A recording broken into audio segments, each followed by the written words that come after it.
Hi అండి అందరికీ. ఈరోజు మీకు సింపుల్‌గా, ఈజీగా ఎగ్ కర్రీ అనేది చూపిస్తా చూడండి.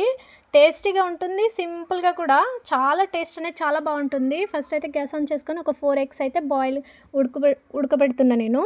ఆ తర్వాత 2 ఆనియన్స్ తీసుకొని చిన్నగా ఆనియన్స్ అనేది ఎంత చిన్నగా కట్ చేసుకుంటే అంత మంచి టేస్ట్ అనేది ఉంటుంది కర్రీకి. కాబట్టి చాలా చిన్నగా అనేది కట్ చేసుకోండి. ఎంత చిన్నగా వీలైతే అంత చిన్నగా.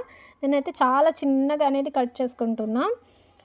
అవి 2 కట్ చేసుకొని పక్కన పెట్టుకొని చాలా బాగుంటుంది. సింపుల్‌గా ఉంటుంది కర్రీ కానీ టేస్ట్ మాత్రం తింటుంటే చాలా అంటే చాలా బాగుంటుంది. ఇప్పుడైతే అన్నీ కట్ చేసుకొని పక్కన పెట్టుకున్నాక టమాటా కూడా ఒక మీడియం సైజ్ టమాటా తీసుకొని అది కూడా కట్ చేసుకొని పెట్టుకున్నాను. అది కూడా చిన్నగా అనేది కట్ చేసుకోవాలి. అప్పుడే తొందరగా కుక్ అవుతుంది.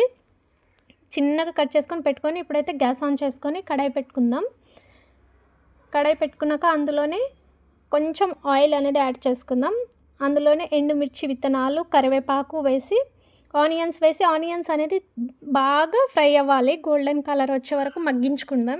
ఒక 10 నిమిషాలు మగ్గిన తర్వాత మళ్ళీ మూత తెరిచి చూసి ఇప్పుడైతే పసుపు, కొంచెం అల్లం వెల్లుల్లి పేస్ట్ అనేది పచ్చి వాసన పోయే వరకు ఫ్రై చేసుకోండి. ఆ తర్వాత తగినంత ఉప్పు వేసేసి ఒకసారి అంతా కలుపుకుందాం.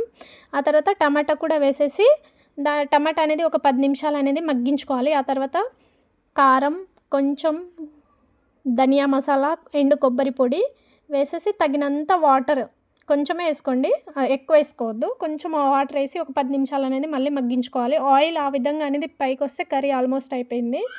ఇప్పుడైతే అందులోనే ఎగ్స్ అనేది వేసుకొని మళ్ళీ ఒక 10 నిమిషాలు అయితే మనం మగ్గించుకుందాం. ఎందుకంటే ఆ మసాలా అంతా ఎగ్గుకు పట్టాలి కాబట్టి. ఎగ్గుకు పడితేనే ఎగ్ తినేటప్పుడు కూడా టేస్ట్ చాలా బాగుంటుంది. ఆ కర్రీ టేస్ట్ అంతా ఆ ఎగ్స్కి అనేది పడుతుంది. చూడండి, ఇప్పుడైతే చూపిస్తా. పర్ఫెక్ట్గా అయిపోయింది చూడండి. ఆయిల్ ఆ విధంగా వచ్చిందంటే కర్రీ అనేది ఆల్మోస్ట్ రెడీ అయిపోయింది. చూడండి, చాలా బాగుంది. మేమైతే చాలా బాగా ఎంజాయ్ చేసాం.